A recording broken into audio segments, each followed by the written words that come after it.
في ناس أول ما حتشوف نهاية هاي القصة حتقول أكيد هاي البنت غلطانة، بس لو سمعتوا شو صار معها من البداية يمكن تغيروا رأيكم. رح أحكي لكم قصة لينا، بنت ما كانت بتعرف من الدنيا غير الجامع والعبادة والدراسة. كانت مفكرة إنه أقصى امتحان بحياتها هو الفحص اللي حتقدمه آخر السنة. ما كانت بتعرف إنه الامتحان الحقيقي لسه ما بلش. خرجت توظفت بالجامع حتى تعلم الطلاب. مر سنين وهي على عبادة ودراسة وكانت أمورها تمام، ليوم إجا شاب لحتى يصلح الكهرباء بالجامع يلي عم تدرس فيه. وهو عم يصلح أذن الظهر وما كان في مكان فاضي حتى يتوضوا فيه. نزلت الصبية على الحمامات رجال وهي طالعة بالغلط لبست حذاء الشاب وطلعت. بعد بشوي بندق الباب الملحق اللي هي قاعدة فيه، بترد تفتح بتلاقي الشاب. قالت له شو بتريد أخي؟ قال لها إنه حذائي عندكم يا ترى. اعتذرت منه وعطته إياه، ومن يومها هو حبها وصار يلحقها كل ما تطلع من الجامع. ليوم قررت إنه تنهي الموضوع وتبعت له رسالة مع وحدة من طالباتها، وقالت له إذا بدك يعني تعال اطلبني من أهلي. والله الشاب ما كذب خبر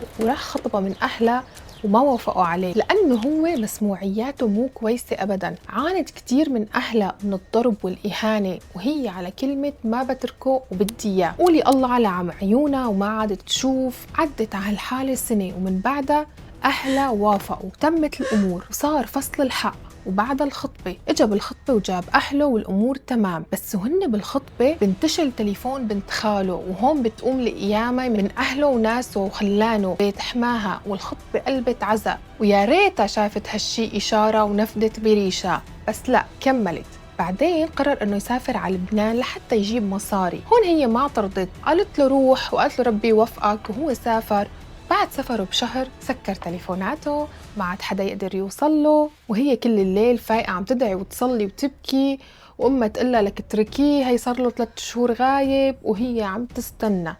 بعد 3 شهور رجع بعتلها وحكاها، وهي ولا كأنه في شي، سامحته على كل شي لأنها كتير بتحبه. وهيك مرقت سنة وصار يوم عرسها وتمت أمورها. كانت فرحانة، بس لما تزوجت قلبت حياتها قلب. كمشته الشرطة واخدته على العسكرية، وهي هون من كتر ما بتحبه ما كانت بدها تشوف حدا غيره. كانت تتعب وتمرض كتير لحتى يوم من الأيام أخوه ما عجبه هالشي وصار يقول إنه هي عم تتكبر وقلعوها من البيت. وهو وقت عرف إنه أخوه عم يحكي هيك شكل فرار وترك أهله واستأجر بيت بالصالحين بحلب. وهون بلشت الأمور تزيد، كل يوم نكد وكل يوم قتل منه. هي تصبر وتدعي له لحتى الله يهديه. وأول ما شوي بلشت حياتها تتحسن طبهم بعتها على أهلها، وإجا بغيابها وأخذ لها جهازها كله وراح لعب عليه قمار واختفى. وقت رجعت على البيت مع أبوها قال لها أبوها إذا بترجعي وما بتلاقي أغراضك شو رح تعملي؟ قالت له رح أبكي.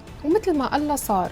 رجعوا وما لقت شي، صارت تبكي وصواتها عبت الحارة لحد ما اجت بنت الجيران وقالت لها انه جوزك هيك هيك عمل. بالاول ما صدقوه، بس بعدين حلفت بنت الجيران 60 يمين قام صدقوها. صارت تدور عليه كل يوم وتبكي عليه. وبالفترة هي تعبت أهلها معه كتير، كل يوم تنزل 4-6 الصبح تدور عليه. وهيك ليوم شافوا ابن عمها بالفرن وراح قلع. وهي أول ما سمعت مثل المجنونة راحت ركض لعنده، وهي عم تركض وتبكي. أول ما شافته كانت حالته بتقرف وصاير مثل الشحادين. شافته وعاتبته كتير وسألته عن أغراضها وجهازها، وكان غير يبكي ويقول لها سامحيني. قالت له خلص قوم تعال نروح عند أهلي تحمم وارتاح، وبكرة بنرجع بنستأجر بيت وبنقعد فيه وبنحط حالنا ومن كان.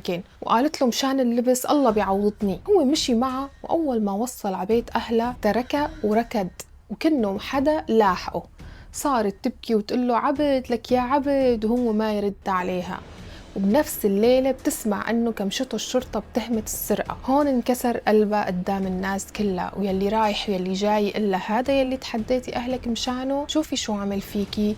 وهي تصبر وتسكت وتبكي وتدعي ربها. بعد بشهر طلع وإجا لعند أهلها لحتى يرجعها. الأب كان شرطه أنه يشتري لها لبس، وهو قال له تكرم ودقع صدره، وأخدها ومشي. ورجعت لعند أهله على نفس الشي، نفس التعب ونفس الحماية والسلفة، وكل يوم قصة وكل يوم قتل.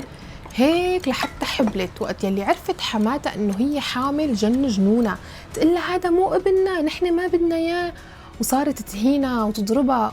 وهون هي ما عاد تستحمل، تركت البيت وأخدت حالها وراحت على أهلها وحردت، وجوزها ما سأل ولا حتى دقلها، وبعت لها رسالة مع أخته يلي راح لحاله بيرجع لحاله. هون هي قعدت 20 يوم عند أهلها وصارت تتوحم وتحزن، وهو مو سائل.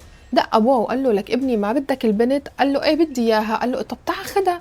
قال له لا خلي تجي لحالها. هون أبوها زعل عليها وأخدها وراح على بيت حماها ورجعها. قلعت أبوها من البيت وصارت تقول له نحن ما بدنا بنتك، إذا بدك إياها خدها معك. أبوها مشي وكبر عقله وعدت الأمور، وإجا ابن الأحمى وقال له لجوزها ليش رجعتها، هي وحدة فلتانة. صار يحكي بعرضها وشرفها وهي عم تسمع وتبكي. بعد كل هالتحمل والصبر هيك بتعملوا فيني؟ قال له ابن حماها طلقها وأنا رح جوزك 6/6. قال له ما بدي. قال له لكن من بكرة بتطلع أنت وياها من البيت. قال له تمام، وقام فات على غرفته وقال له ضبي الأغراض مشان بكرة نطلع، وهي مثل ما قال لها عملت. تاني يوم طلع هو على بكير على أساس إنه يدور على بيت. هو طالع من هون حماتها جنت من هون، قالت له بدك تاخدي ابني مني، بدك تبعدي ابني عني، تعي لورجيكي وهاتك يا ضرب. وقلعتها وكبت لها أغراضها بالأرض. ركضت لعند الجيران، دقت لجوزها تليفون وقالت له يا عبد هيك صار. قام قال لها روحي انتي طالق بالثلاثة. هون الدنيا سودت بوشها وما عاد تعرف وين تروح، وقعدت تبكي لحتى قلبها من البكي نشف. أخذت حالها وراحت لعند أهلها وخبرتهم بكل شي صار معها. صار أبوها يتصل فيه، أمها تتصل فيه ما يرد عليهم. بعد بجمعة أمها قالت لها يا بنتي إذا إجا ابنك هالدنيا رح ينظلم، نزليه واسمعي مني، أبوه واحد عاطل وأهله مو منيحين.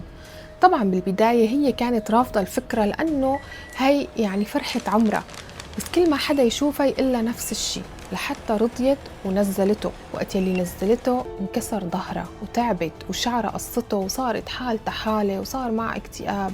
ضلت على هالحالة سنة، وبعد سنة وبيوم من الأيام وهي بقمة الألم طلعت على السما وقالت له يا رب يا رب فرج همي وزيل حزني يا الله، ودعتها من قلب محروق. كانت عم تبكي، نامت فاقت انقلبت حياتها قلب. قامت تحممت نزلت على الجامع، رجعت تعطي دروس، رجعت تاخد تعطي تضحك ونست همها كله، وقدرت ترجع لحياتها بعد عذاب طويل بسبب حذاء استعارته بالغلط.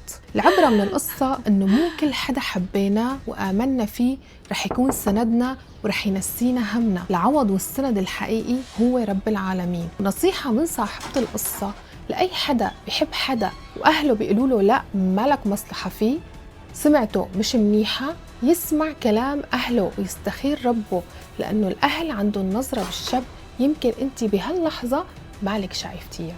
قولوا لي شو رأيكم بالقصة بالتعليقات.